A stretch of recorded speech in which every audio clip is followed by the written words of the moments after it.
Hi, everybody. We are waiting just for a couple of minutes to allow participants to join.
Hello, everybody. And first of all, I wish you a very good mental health, European Mental Health Awareness Week.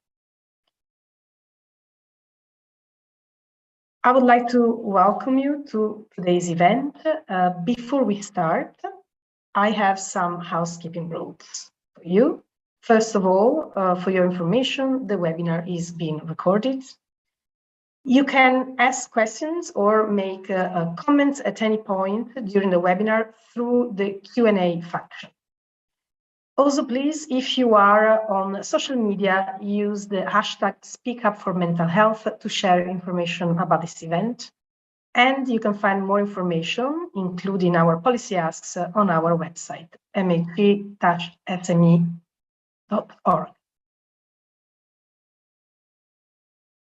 So, well, I'll start giving you an introduction. So I am Dr. Claudia Marinetti. I am the Director of Mental Health Europe. We are the largest independent European network organization that works on the promotion of mental health, on the prevention of mental ill health, and on the protection of the rights of persons with psychosocial disabilities. We do various work. We work on advocacy, we work on policy recommendations, on communication. So we have organized, we organize now for 3 years in a row the European Mental Health Week. We also do capacity building for our members. Really, our aim is to improve mental health for all across Europe. We have organized today's event focusing, as the week is focusing on the mental health of young people. We think this is really a crucial topic. It is also the European Year for Youth, but it is really, really an important topic, and we should really speak up for it. We know that already before COVID-19, actually 1 in 5 young people was experiencing poor mental health. And on top of that, young people were one of the groups more at risk of poverty and social exclusion. Now, with the pandemic, the incidence of mental health problems among young people has doubled in most European countries. And young people have been 30 to 80% more likely to experience depression, anxiety, or loneliness than adults. We know that lockdown measures and restrictions have also had a negative impact on access to adequate education, but also access to quality employment, especially for young people. And we also know that the ongoing political and environmental uncertainties will likely have, again, a negative effect on European youth. So we do have quite an important background here on why we should focus on this. But I think it is enough from me for the time being. And I would like really now to pass on so that we can hear from young people themselves. I would like then to give the floor to Mental Health Europe's policy manager, Laura Marchetti. Thank you, Claudia, and welcome everybody to our webinar, and also happy European Mental Health Week from my side as well. I will jump onto our speakers today because that's from whom we want to hear more. I'm joined today by 3 young women, Manon, Caridad, and Sara, who will share with us their expertise and experience in the field of mental health and young people. So I will start right away with giving the floor to Manon, who's policy officer at the European Youth Forum, and she will give us a brief introduction about the work of the European Youth Forum and the impact that COVID-19 has had on young people in the past years. Manon, take it away. Thank you very much, Laura, and thank you, everyone. Very happy to be here and very happy to be partnering with you for this 3rd edition of the Mental Health Week. So yeah, for us, you know, the European Youth Forum, for those that don't know us, we're an umbrella organization. And so we have more than 100 youth organizations all across Europe that are part of the membership. And so we really try to bring the voice of young people, you know, from the ground to, I mean, from the working on the ground to really the institutions and be that bridge kind of between all of us. We've worked quite a lot on the impact of COVID, of course, because, you know, it's been quite clear that has had an impact on everyone, but more specifically on young people in very specific ways. So we came out with a report mid last year, Beyond Lockdown, the Pandemic Scar on Young People, which looked at the impact of COVID on 3 main issues, if I can say, which were income and work, education, and mental health. And something, you know, that has been really clear for us and that we want to make sure is very clear for everyone is the link, the strong link between mental health and well-being of young people and their socioeconomic environment. So, you know, the quality of life, the quality of work. I think that's something that we cannot forget and that we have to always keep in mind when we talk about mental health for young people. Looking at the data, you know, you've presented some of it, but from our own report and research, we found out that nearly 2/3 of young people may be affected by mental health and well-being issues as a result of the pandemic, which is massive and, you know, expected in a way, but still it's important to have the data there. And we've seen from your own research also that mental health problems among young people have doubled in the years of 2020, 2021. And that, you know, young people in general are a very vulnerable young group of people regarding these issues, with suicide being the 2nd leading cause of death among young people in Europe. So that really, you know, shows you the importance of tackling this issue head on. And we're really happy actually to see more and more momentum about working on mental health that has been lacking until now. And I know we'll come back to the policy asks and what we can do later on in the discussion. So really happy also, of course, to talk about that later on. But maybe to give you more of an overview of really the impact of COVID and the impact on mental health, more specifically, that it has had. We've heard from young people, we've had some of those groups to listen to them.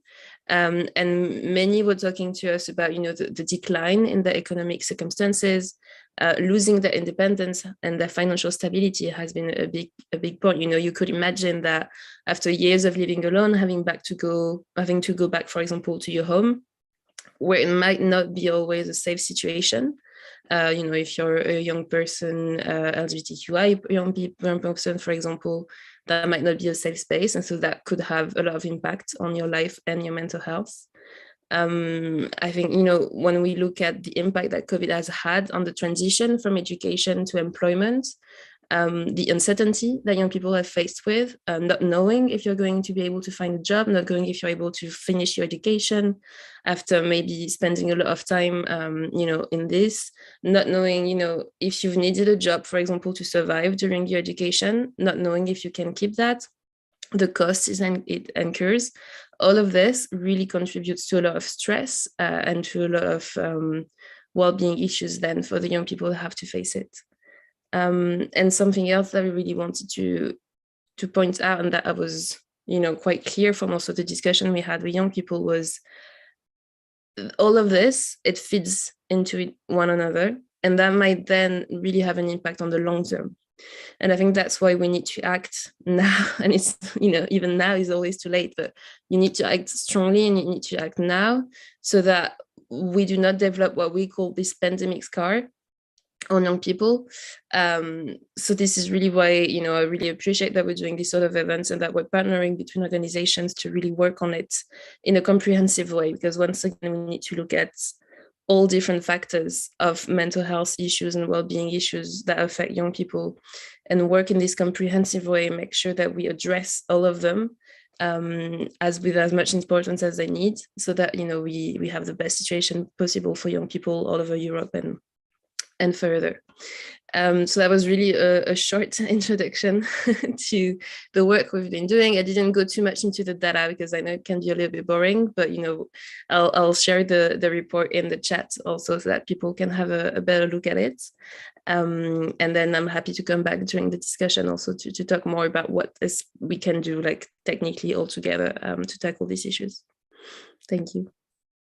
Thank you, Manon. Thank you very much. And indeed, if you could share the report in the chat, otherwise I will do it. I think people might be interested to know a bit more also. Data can be boring sometimes, but it's good to have them at hand, given that, they can be very useful. I think you already tackled some important issue, in particular, how much the context, how much those socioeconomic determinants can have an impact on the well-being of a person, and how much it's not a matter of one thing, but it's a series of circumstances that can also lead to the development of mental health issue. And it's important to look at this holistically indeed.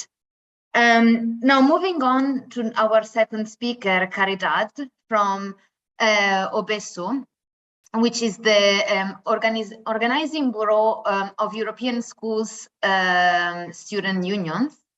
I will give you now the floor, Caridad, to speak more about what your organization has analyzed and witnessed in the past couple of years, particularly from the perspective of students. So looking more into a specific type of young people that have been quite impacted by the circumstances of the past 2 years. Thank you, Caridad. Thank you so much. And it's a pleasure to be here today.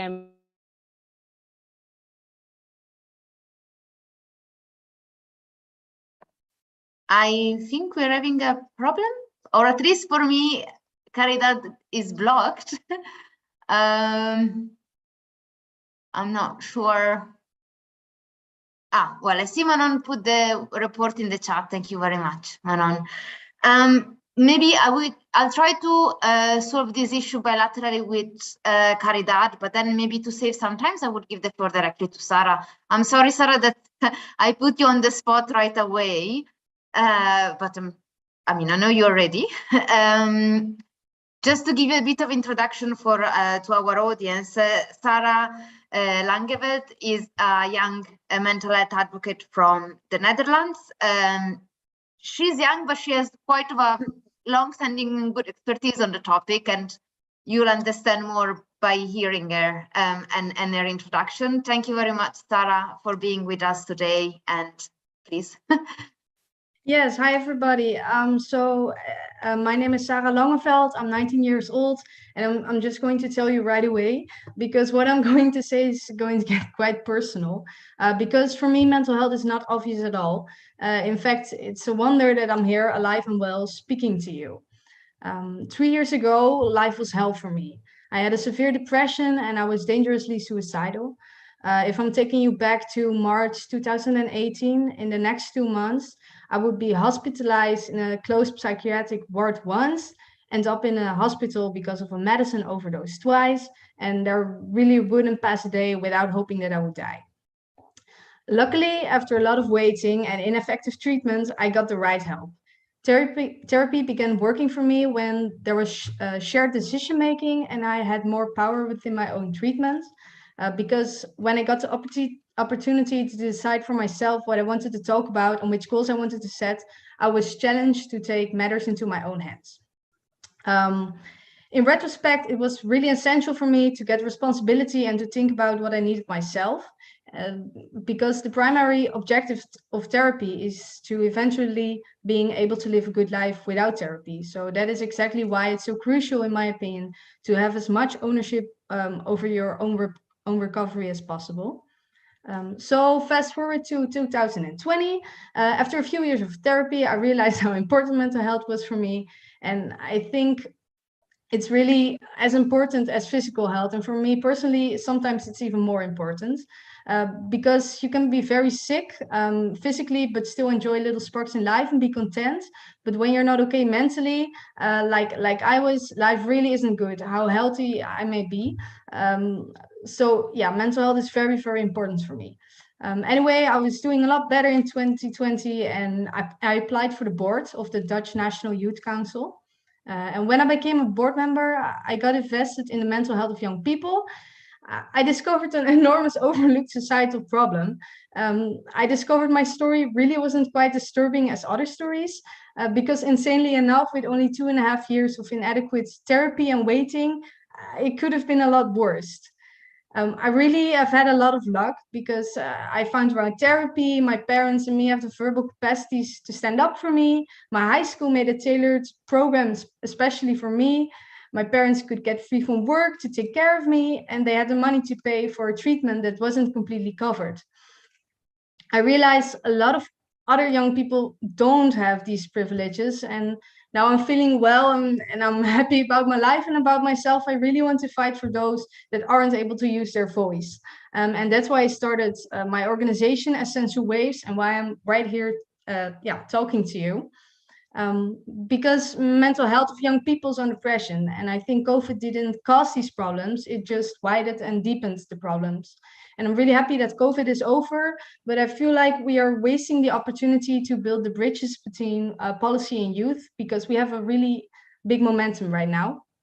I have seen the commitment of policymakers on mental health when I was a board member. And I think that if we really work together, we will be able to change things.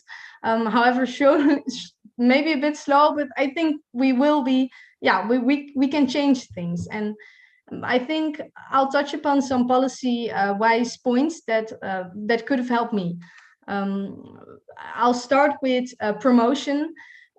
Because I think everybody has a mental health and the EU should invest in making people aware of this and make mental health like a normal topic of conversation, like eating healthy and moving, which by the way are also both good for mental health.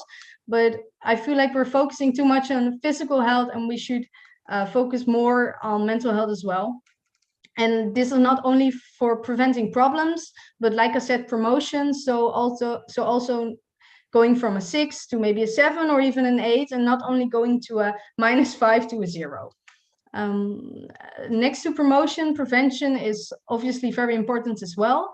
For me, it wasn't necessary to get so low. So I think we should really focus on preventing problems or unnecessary worsening of problems. A few things there. It's very important, again, to talk about mental health and well-being at school, because learning from your peers, especially when you're young, is very effective. It's also important to provide accessible help.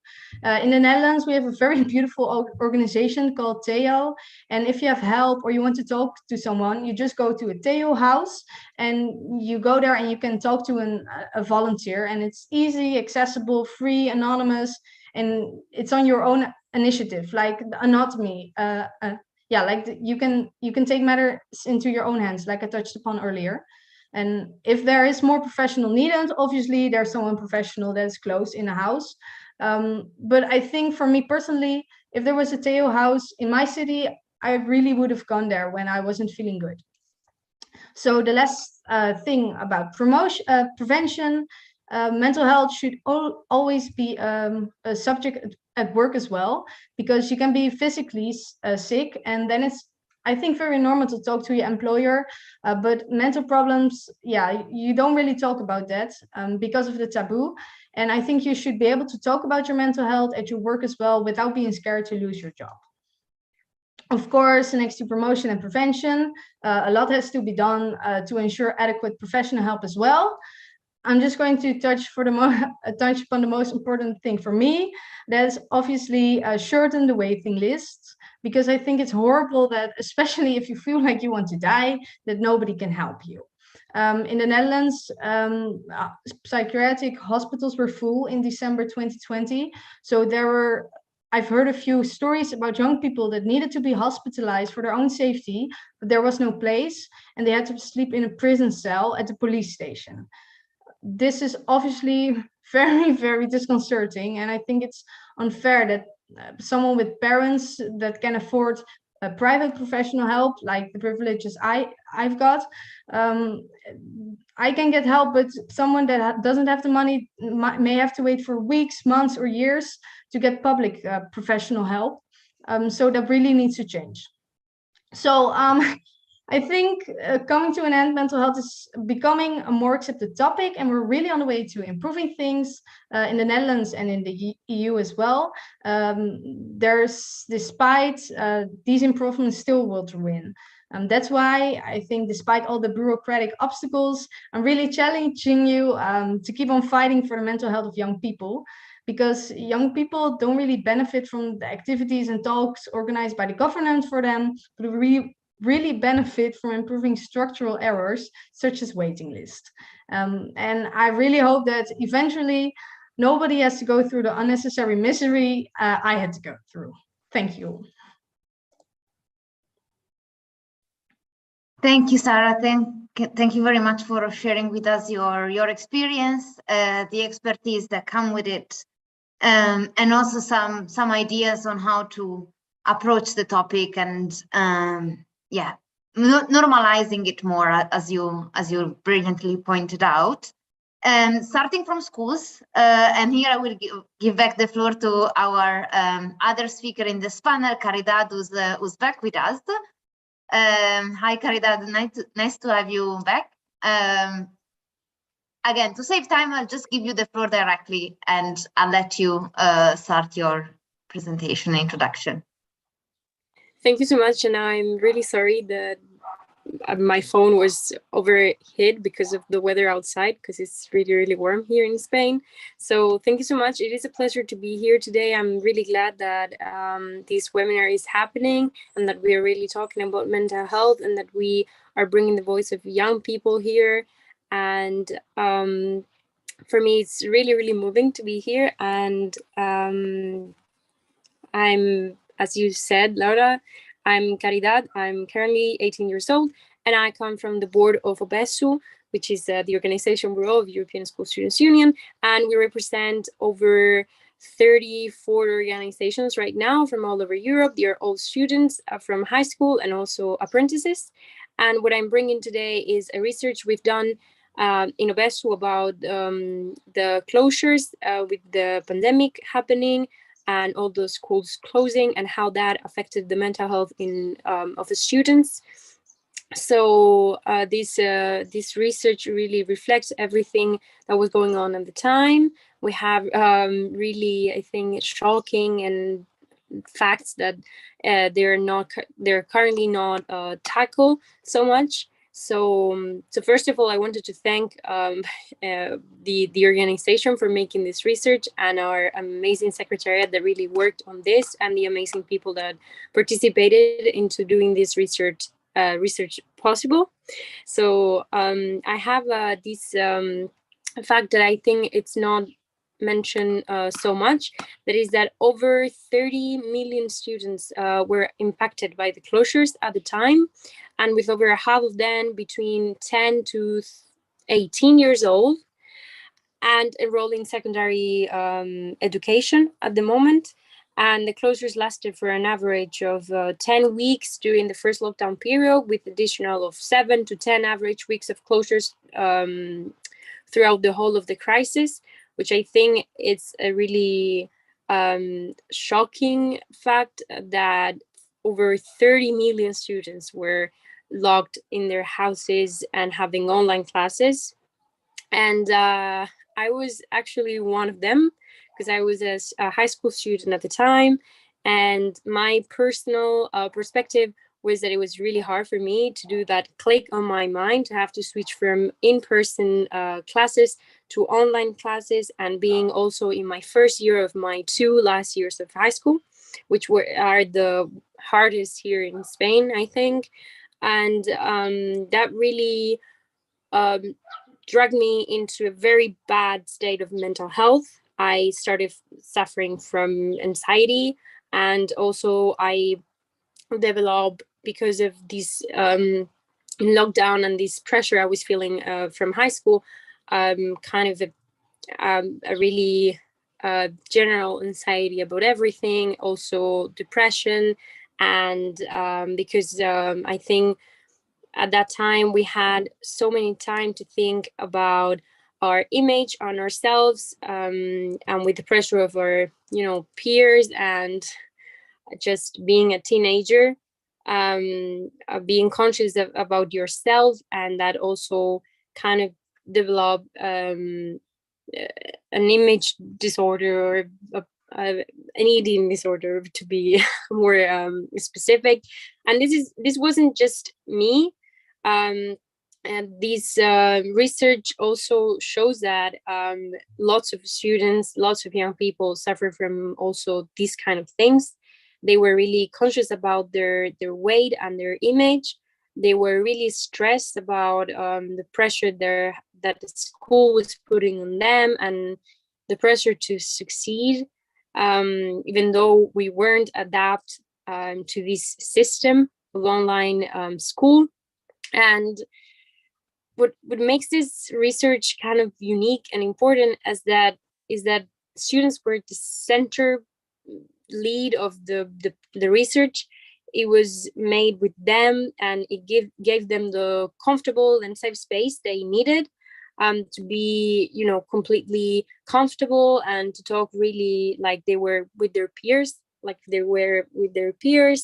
And we also have had very different variety of students involved, kind of more than 1,000 majority of the students they answered from rural areas, which I think it's a very important thing that we achieved there, because reaching out to students in rural areas, it tends to be quite hard sometimes. And also they had very different socio-economical backgrounds, which I think made the research more rich in the sense of that we had lots of different students from different backgrounds, and that really gave the research a bit of a different perspective. And kind of to summarize a bit the results, I mentioned the anxiety and also the pressure that they were feeling about school, but only 1 out of 10 students were optimistic about their future at the time. and then 6 out of 10 students never or rarely feel positive about their future, which I think it's really I think we expected that, but at the same time I think it's shocking that we see this in a research that only 1 out of 10 students feel optimistic often, so not even always. And then over the 70% of students in our sample feel stressed because of the school, which I think maybe now it's even higher because things were different at the time. We were in an online school, but then we switched to kind of a mix of in-person and online, and then everything is just, our lives are very, very different, which makes everything more stressful. And the second most common reason for stress is students' weight or appearance, which makes students feel more stress and having to deal with those type of mental health problems, and having to be in school and succeed, and you have to succeed in so many things, in your in the way you see yourself, in the way you study, in everything single thing. And this research really reflected everything that was going on at the time. And also it was during the pandemic, mostly it was the isolation they were feeling, also the screen time, and of course, as I mentioned lots of time, the pressure of succeeding. I think that's kind of the word for this. So yeah, the closures really affected physically and mentally as well the students, and I think schools needed more research before about mental health, and now they need even more.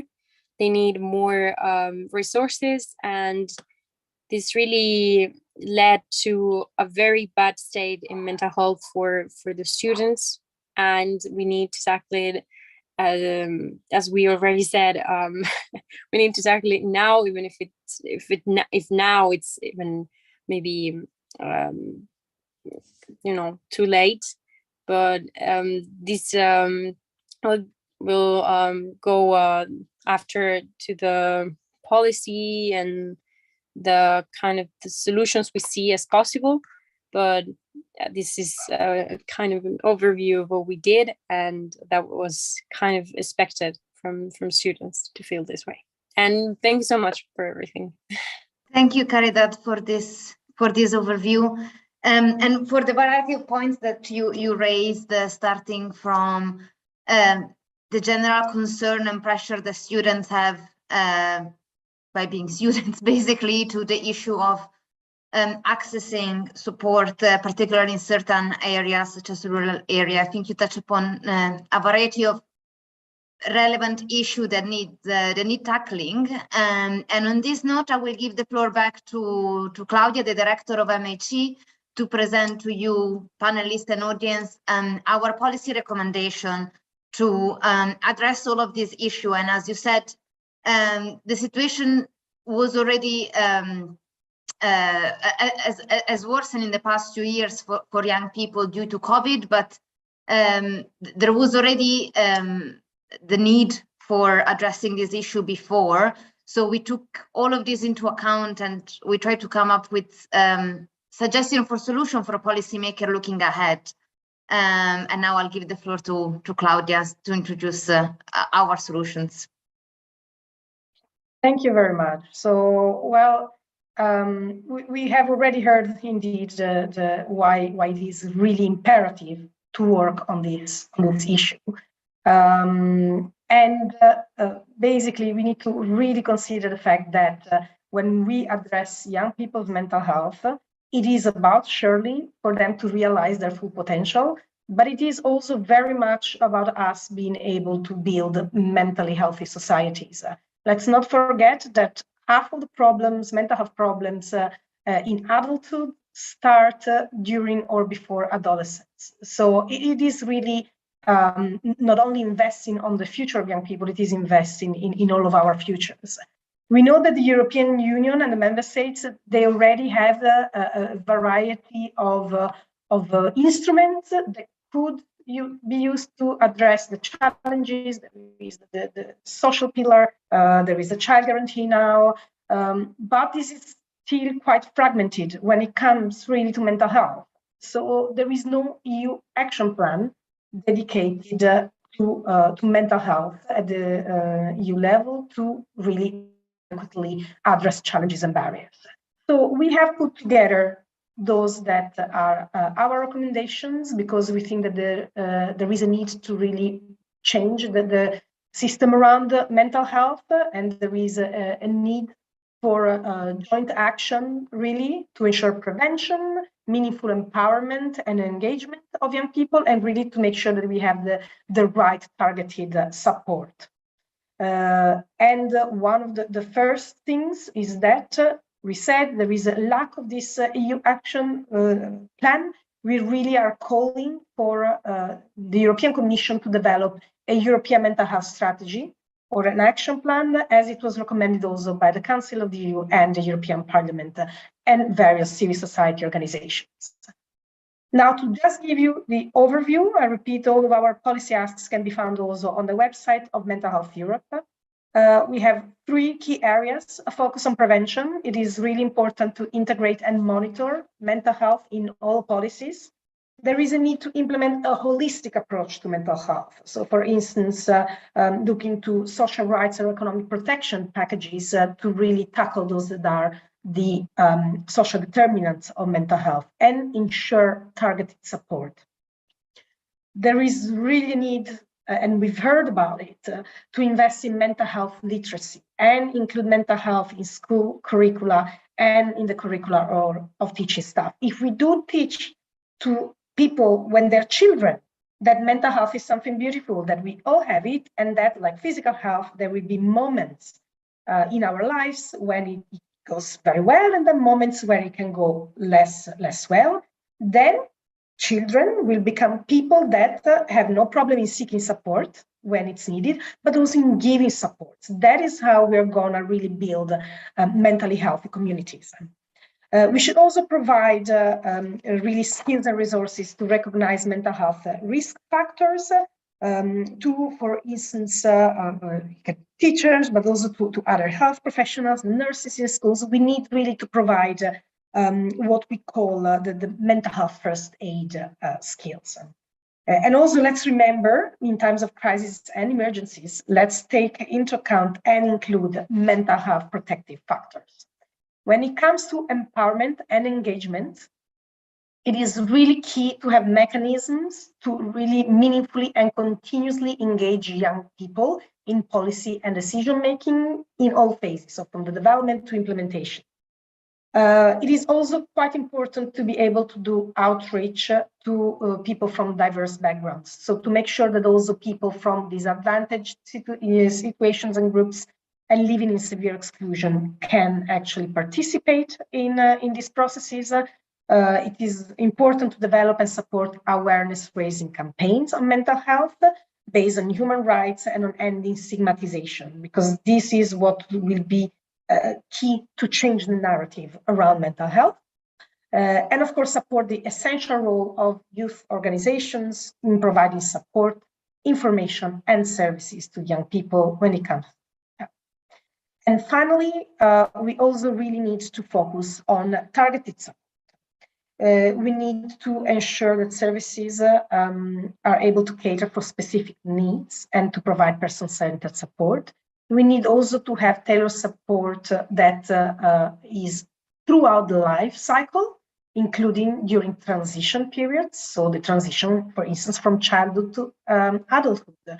And very often there is a lack of these targeted services where an adolescent, for instance, finds themselves stuck either in child services or they have to go to adult services. Make mental health support affordable and accessible to all young people. Also better coordinate different services through an integrated approach. Mental health, it's not about the health sector. We saw it. Social determinants, it is really important to work with the other sectors, the education, the social sector, for instance, in employment. Provide quality community-based services to foster integration.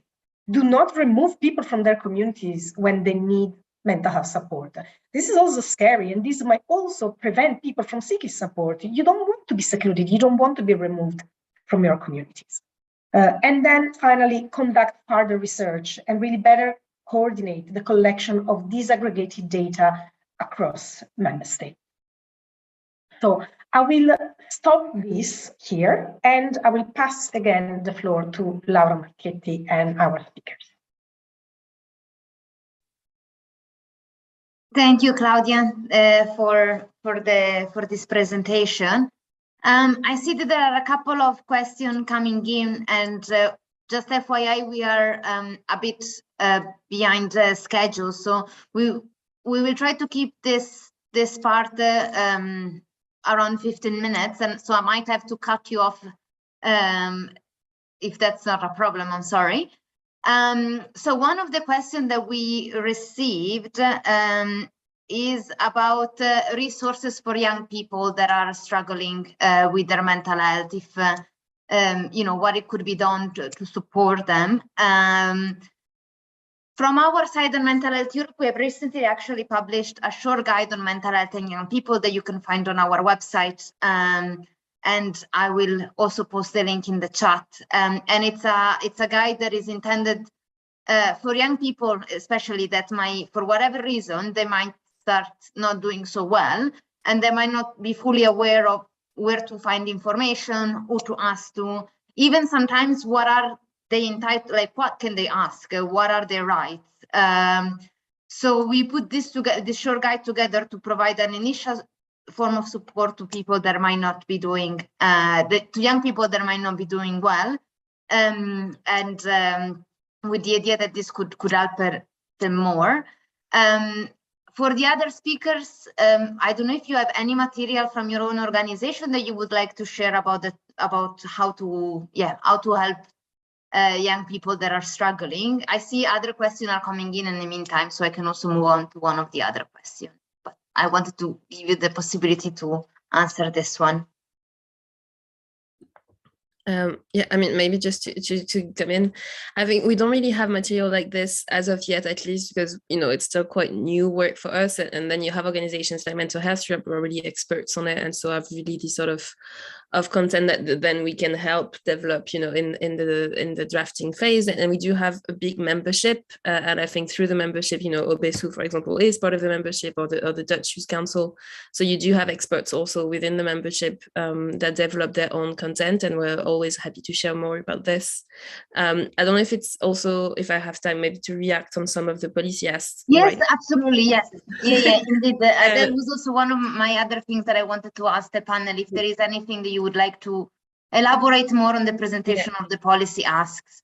So maybe to keep it quick, as I know we don't have that much time, I think two things maybe.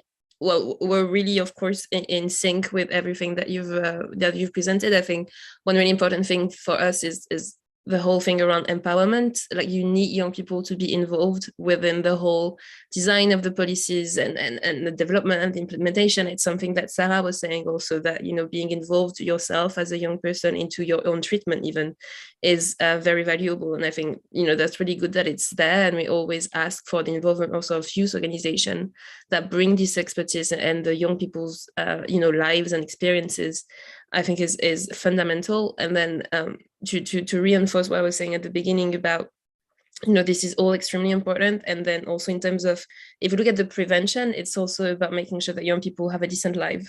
So it's about measures that tackle decent work and quality work. It's about measures that tackle education, that tackle social protection. You know, if you do not have access to minimum income schemes, for example, like it's the case now for some young people, then you face financial insecurity. Then you are also in a situation where your mental health might be, you know, quite bad or worse than it could be.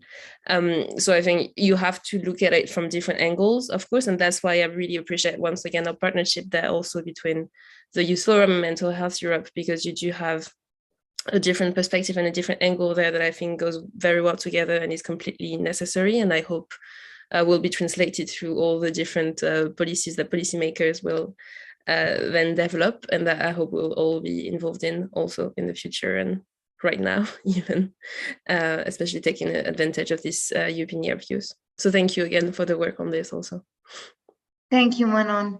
I'm not sure whether Sara or Caridad would like to come in on some of the points that have been raised until now. I see there are other questions coming up. So I see Sara muted herself. I'll let you, feel free to come in on some of the previous points, including if you have any reaction on the policy ask. One of the questions, however, that I would like to raise, particularly to all three of you, given that you represent different points of view, is what do we mean when we talk about, when we refer about meaningful engagement and empowerment of young people? I think this is quite of a key point, particularly for our policy ask, that it goes hand in hand with the notion that any form of intervention needs to involve at every stage the people that are being targeted by this intervention. So I think that the question it's quite on point, and I would like to maybe let you say more about it, given that, again, you come in from different perspective, but I'm sure you have a very good understanding of what we mean by that. Yeah, I think I can say something about that. I think meaningful youth participation is actually, it sounds very simple, but it's very hard, because you really want someone that is young and unexperienced in the whole policy world to say what is good for them and what would help them as a young person. And I feel like it's hard to build that bridge, because as a policymaker or as a professional, you know about the professional and bureaucratic side of all things, but when you really want it to be meaningful, you want to engage young people in such a way that they can just say what would work for them from the whole beginning. So not for example, oh, we've made a book on mental health, can you review it? No, you have to start a lot further and say, do you have enough information? That is also a question. I think you should even be earlier than that. You should ask, what do you need? What do you want? You shouldn't decide anything in the beginning, and that's what makes it very hard. I think policy-wise, also because of I don't know, money and projects, because you need planning something. But if you really want it to be meaningful, you want to engage people from the start. Even writing your project plan should involve young people, I think. Yeah, that's indeed an excellent point that you raised. Caridad, I see you're also muted yourself, so I'll let you take the floor.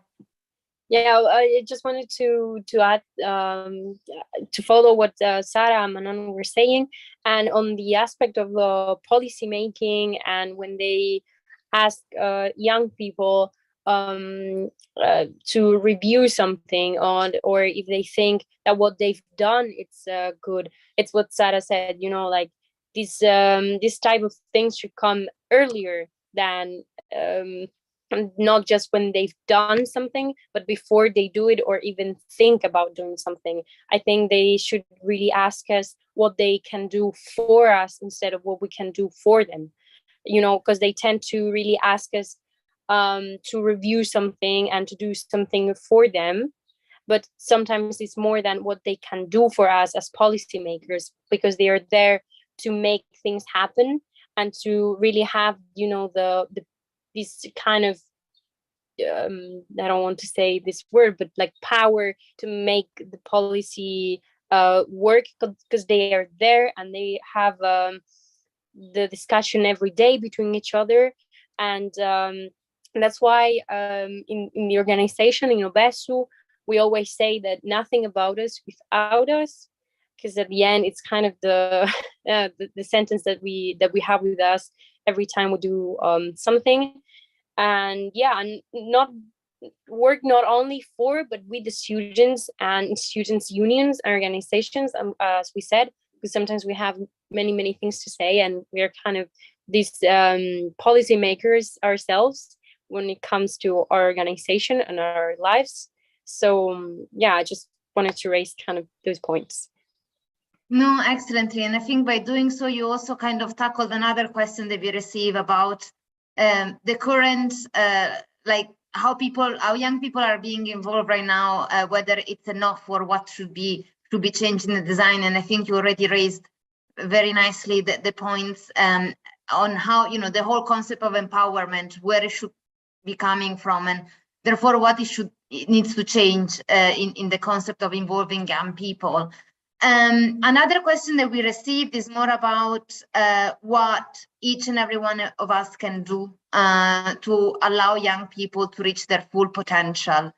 And maybe with this question, I would also ask maybe more Sara and Caridad, given that I'm not sure if they had the chance yet, to also, if they want to say anything about the presentation of our policy ask, if they want to elaborate more, particularly, for example, for Caridad from the aspect of schools, if you have a bit more to elaborate and articulate on the changes that are needed, please do feel free to do it.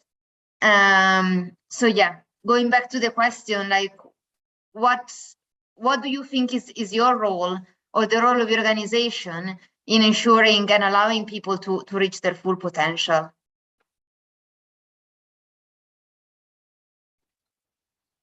I see Caridad again.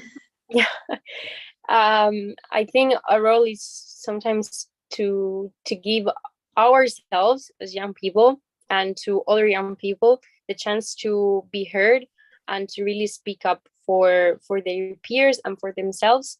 When I started in organizations, working on the student representation and everything, my role there and the role of the people who were there and the organization was really to empower ourselves, to have the chance to really see that it's not just a thing that we see on television that policymakers are doing, but that we can participate in a democratic way.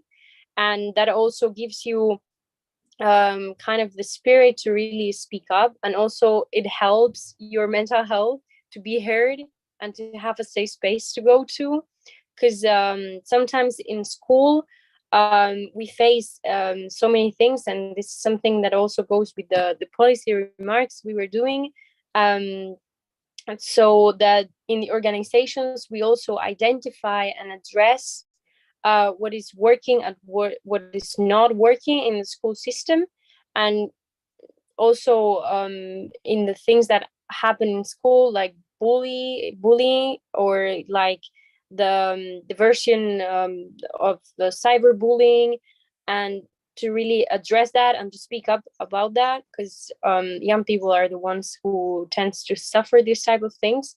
So kind of our role is kind of the overview on the umbrella for all these problems, and to really for young people to speak up for themselves and for their peers.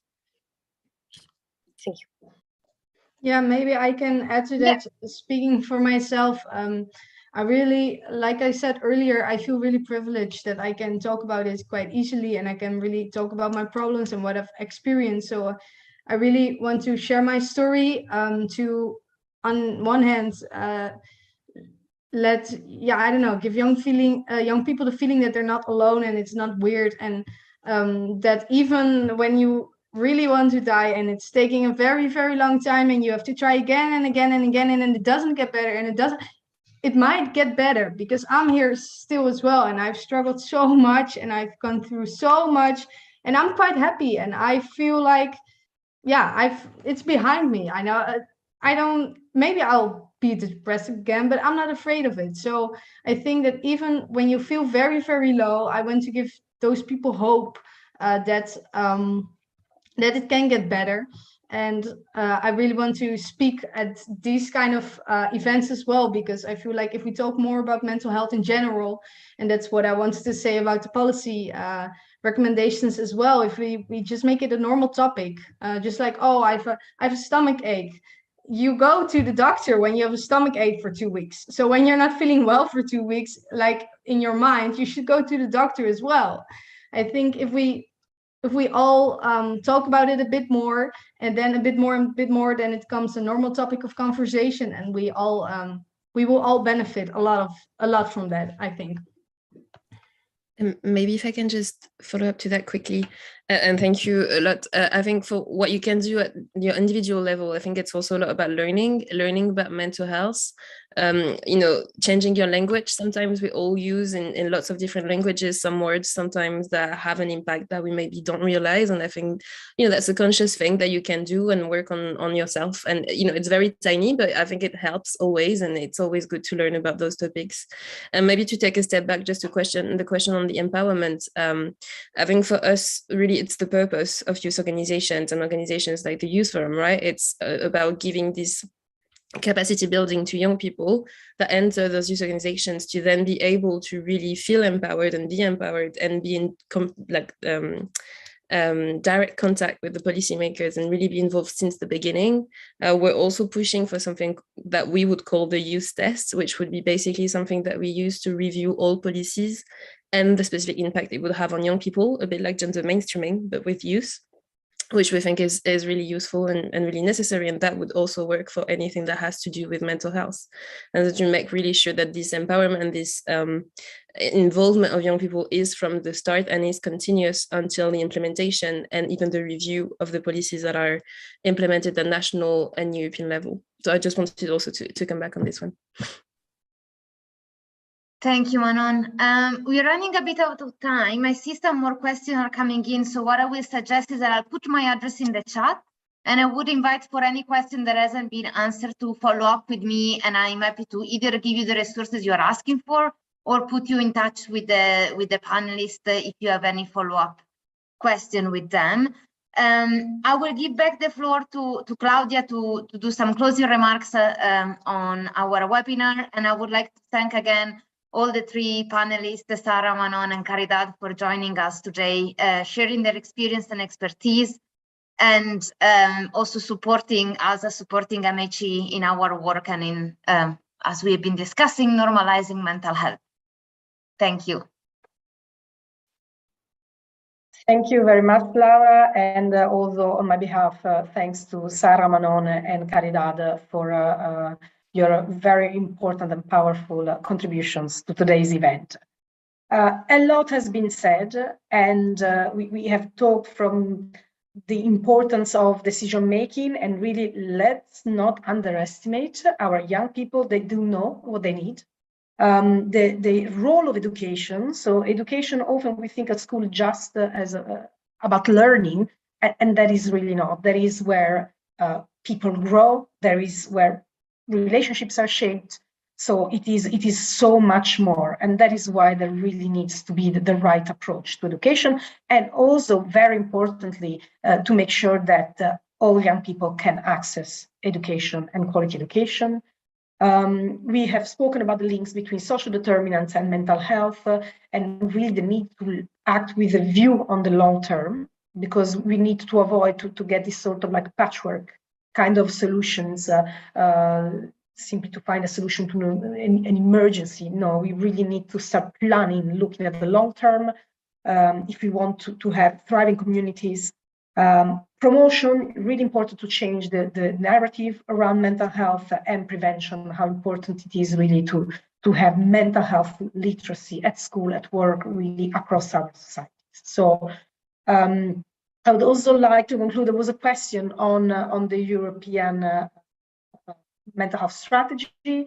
Of course, we ask for a strategy, and the strategy would need to be really very well studied.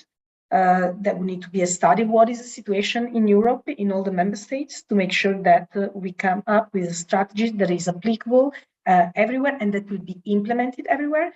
And as every good strategy, we should have benchmarks, indicators, and a monitoring system. So this is the message that we're bringing in terms of being able to have a European strategy. We do need a strategy because we've seen it. There are so many various different areas that we need to address, that we do need a coordinated approach if we want to improve mental health for all. So my last message is thank you very much to all of you, to our speakers, to Laura, our moderator, to all my team that you couldn't see but was here and supporting us today, and to all of you for speaking up for mental health. Thank you very much. Bye-bye.